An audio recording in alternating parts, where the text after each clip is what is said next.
Salut les boulets, changement de décor pour cette nouvelle vidéo coronavirus, donc la 16e vidéo de ma chaîne concernant le coronavirus. Si vous me suivez, vous savez que je publie une vidéo toutes les semaines pour vous expliquer un petit peu les actualités de la Turquie par rapport au coronavirus. Ici, nous sommes le samedi 27 juin et je vais vous faire un petit récap encore une nouvelle fois de la situation ici en Turquie. A tout de suite.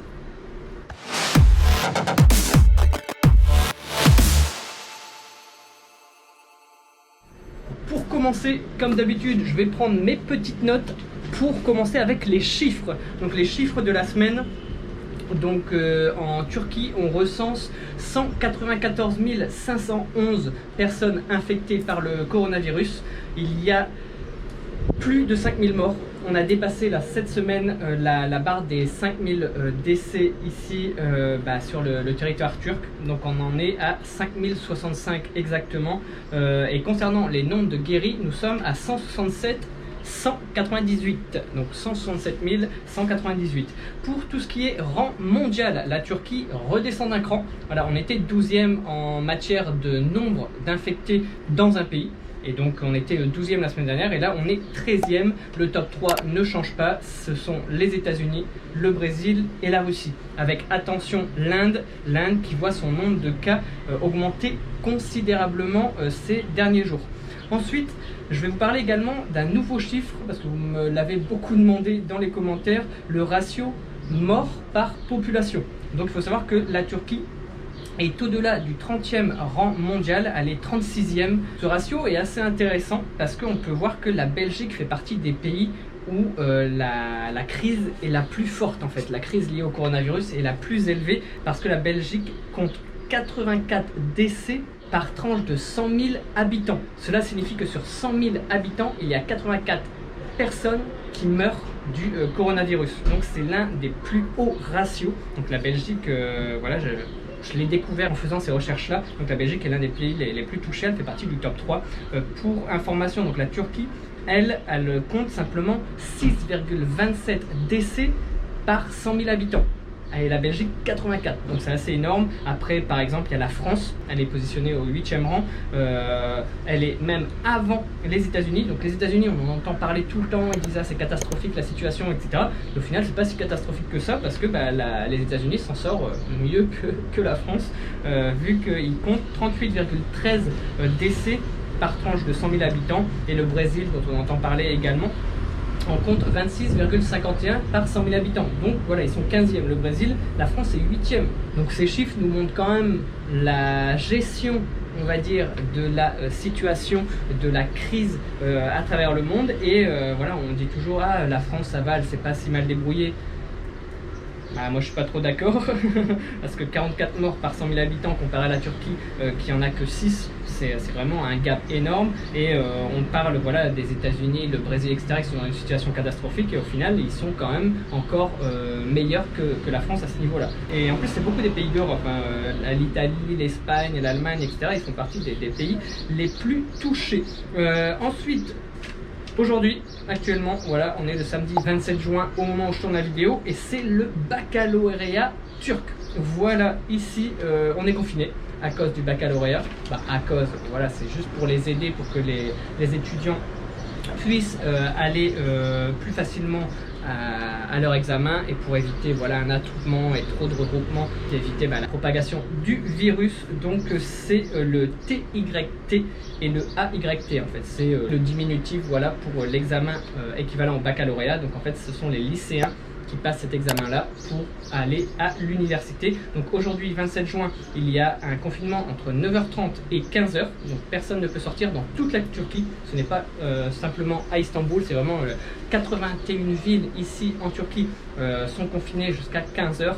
Et demain 28 juin, le dimanche, ce sera de 9h30 à 18h30 cette fois-ci, voilà, vu que l'examen est plus long.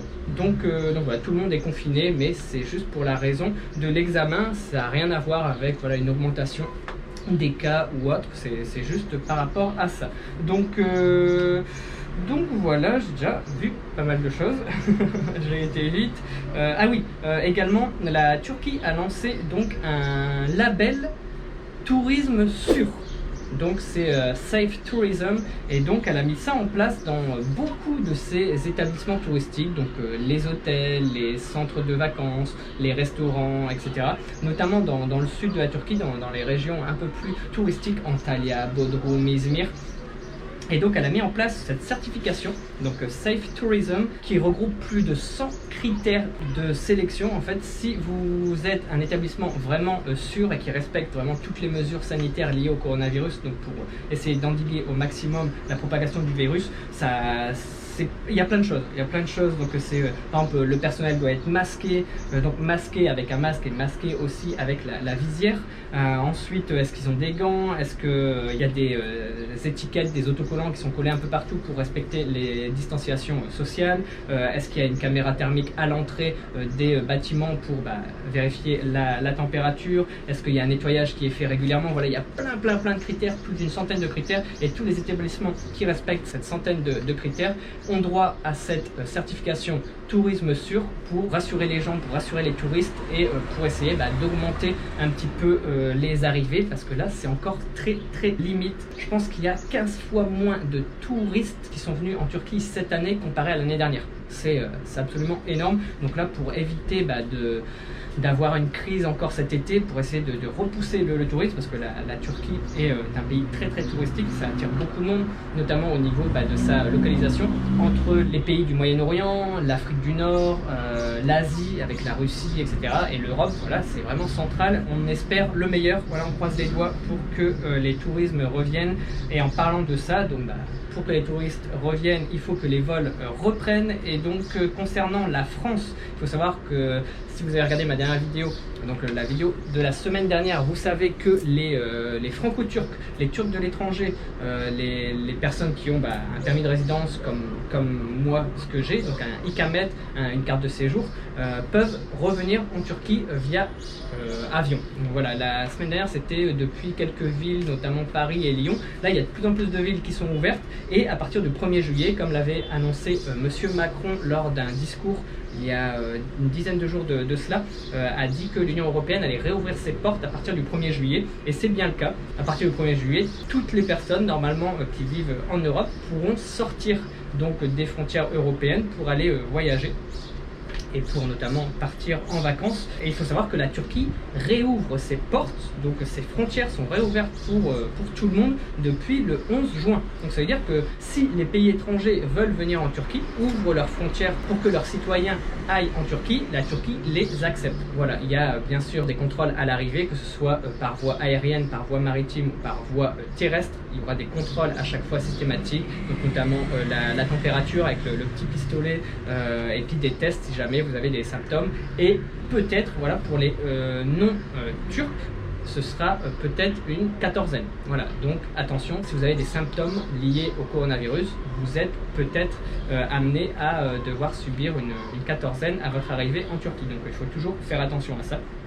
Donc normalement, à partir du 1er juillet, si l'Europe ouvre vraiment ses frontières, et tous les Européens pourront aller donc à l'étranger et donc en Turquie, parce que la Turquie accepte tout le monde sans exception depuis le 11 juin, sous réserve de contrôle bien sûr. Et là par exemple, pour les personnes qui veulent aller en Turquie, là maintenant, il y a quelques villes en France qui ont ouvert leur aéroport, notamment avec Turkish Airlines, Pegasus et Lufthansa, je pense, voilà, avec ces compagnies-là. Il y en a plusieurs, il y a Anadolu Jet, ou voilà, il y a peut-être des autres aussi de petites compagnies. À vous de vous renseigner par rapport à ça, parce que c'est vraiment les compagnies aériennes qui décident de tout si les vols décollent. Vous pouvez réserver vos billets d'avion sur internet, mais des fois pas sûr que l'avion décolle. Voilà, donc c'est vraiment à voir au cas par cas en fonction de votre compagnie aérienne.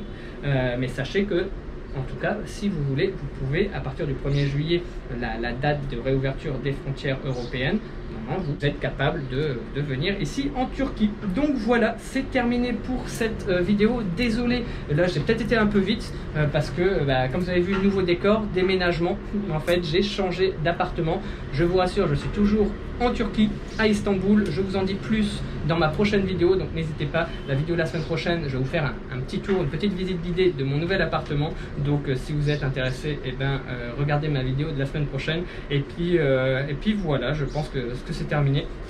Je vous souhaite une excellente journée ou une excellente soirée en fonction de quand vous regardez la vidéo. N'hésitez pas à mettre le pouce bleu en l'air si vous avez aimé la vidéo et les informations que je vous ai données. N'hésitez pas à vous abonner si ce n'est pas déjà fait et à me suivre également sur Instagram pour suivre le quotidien d'un Français qui vit en Turquie, à Istanbul plus précisément, depuis 3 ans.